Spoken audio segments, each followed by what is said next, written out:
আমারই মন।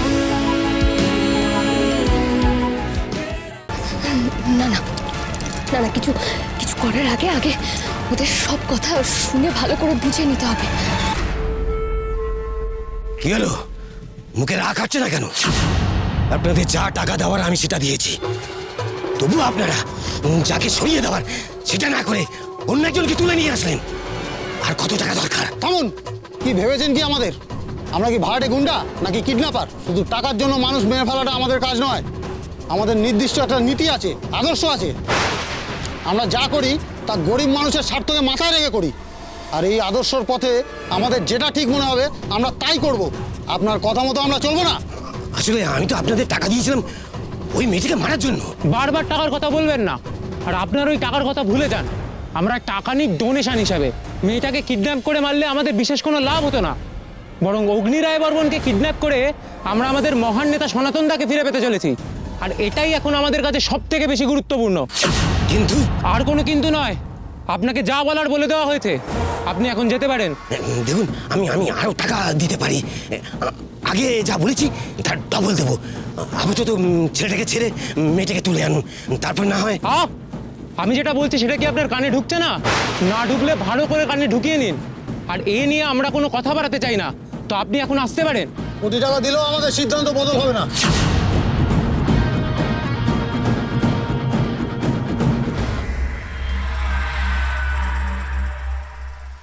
আমি জানি, আমি শিওর অগ্নি এখানেই আশেপাশে কোথাও আছে, কিন্তু কোথায় আছে আমি তো সেটাই বুঝতে পারছি না।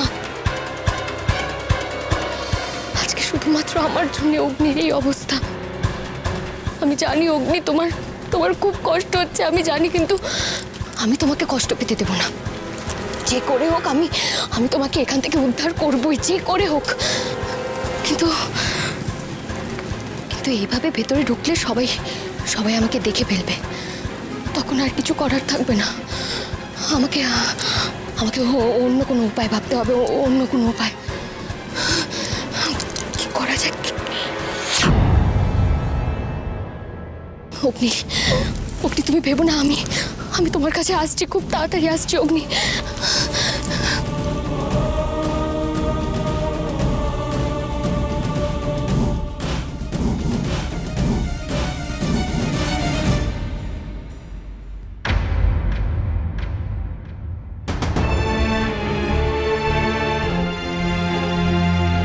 স্যার, আপনি একটু শান্ত হয়ে বসুন।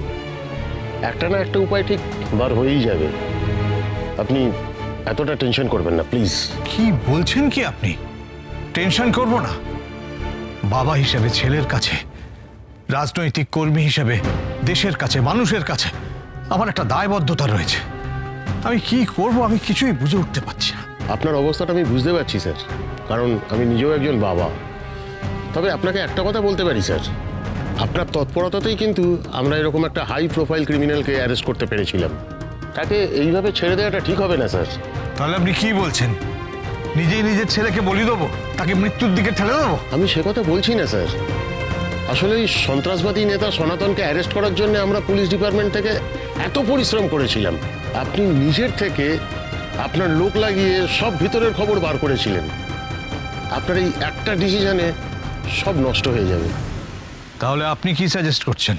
আমার মনে হয় আমাদের এমন একটা ব্যবস্থা নিতে হবে যাতে এই সনাতনকে আমাদের মুক্তি দিতেও না হয়, আর অগ্নিকেও আমরা যেন সুস্থভাবে বাড়িতে ফিরিয়ে আনতে পারি। কিন্তু সেটা কি করে সম্ভব? আমার তো টেনশনে মাথায় কিছুই আসছে না। একটা জেলবন্দি টেররিস্টকে ছেড়ে দিয়ে তারপর অগ্নিকে সেফলি বাড়িতে আনা, কোনো উপায় আদৌ কি এটা সম্ভব? ইয়েস স্যার, একটা উপায় আছে।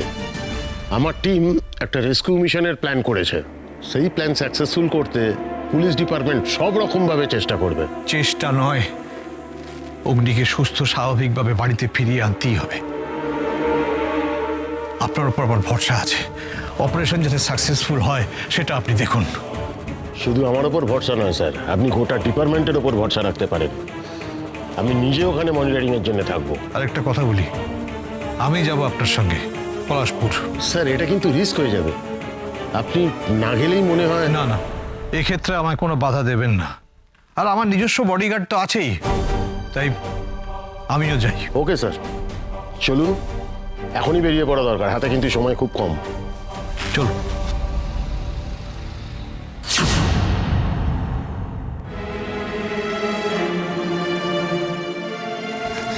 এখন এখন আমি কি করব? কিভাবে সন্ত্রাসবাদীদের ডেরায় ঢুকলে আমাকে আমাকে কেউ চিনতে পারবে না, সন্দেহ করবে না?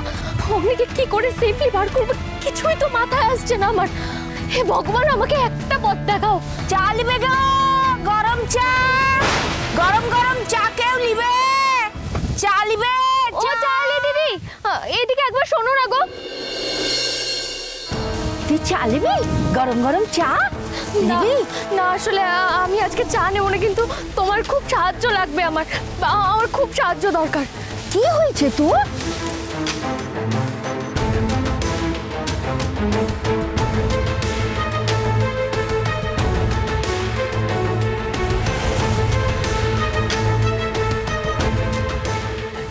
তুমি বলো না, তুমি আমাকে সাহায্য করবে তো? হ্যাঁ করবো।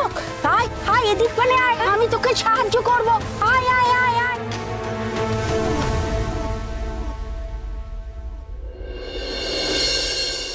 আপনাকে আপনাকে অনেক অনেক ধন্যবাদ। এবার তুই যা যা যা যা। হ্যাঁ, এবার তুই যা। আমি আসছি। হ্যাঁ, গরম গরম চা, চা লিবে? দাদা, খবর আছে। বল কি খবর? ওই মন্ত্রীমশাই পুলিশ ফোর্স নিয়ে পলাশপুর চলে এসছে। আশেপাশে জেলা থেকে ফোর্স আনা হচ্ছে, ওরা যে কোনো মুহূর্তে আমাদের উপরে অ্যাটাক করে বসতে পারে।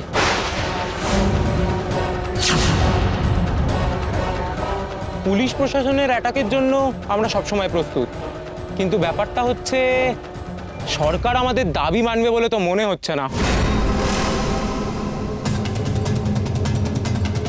কিন্তু দাদা, তাহলে এই অগ্নি বলে ছেলেটার আমরা কি করব? সরকার সাধারণ মানুষের সুরক্ষার কথা যদি নাই ভাবে, তাহলে আমাদেরও তো কিছু করার নেই। আর ছেলেটার বাবা যে এখানে চলে এসেছে। আসুক মন্ত্রী মশাই, তিনি নিজের ছেলের কল্যাণের কথা ভাবেননি, তাই আমাদেরও এখন একটাই কাজ, চরম দণ্ড। ওই অগ্নিকে প্রাণদণ্ড আমাদের দিতেই হবে।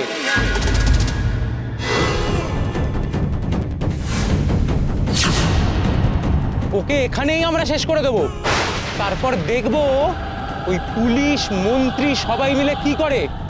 আমার একটা কাজ আছে, সেটা আমি শেষ করে আসছি, তোরা ততক্ষণ এদিকটা ভালো করে লক্ষ্য রাখ, বুঝলি?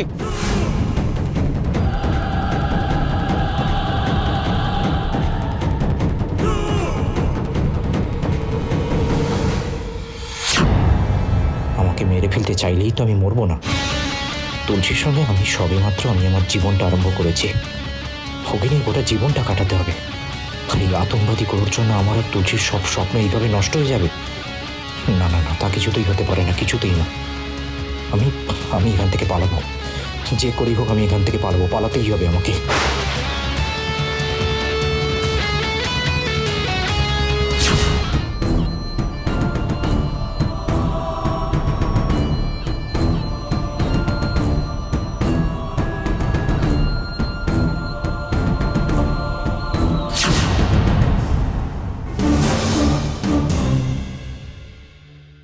চা লিবে নাকি গো?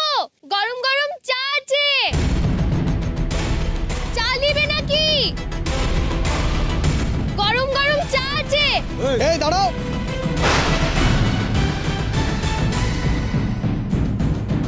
কে তুমি? কি করে এলে তুমি এখানে?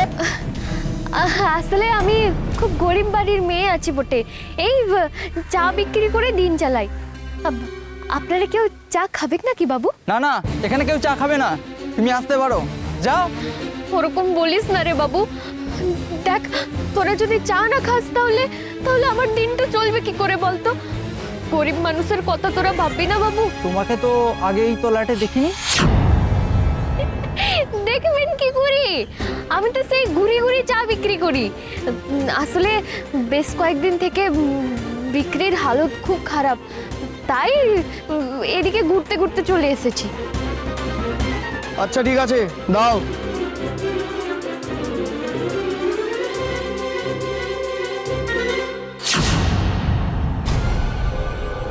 এলিন বাবু, আপনার চা।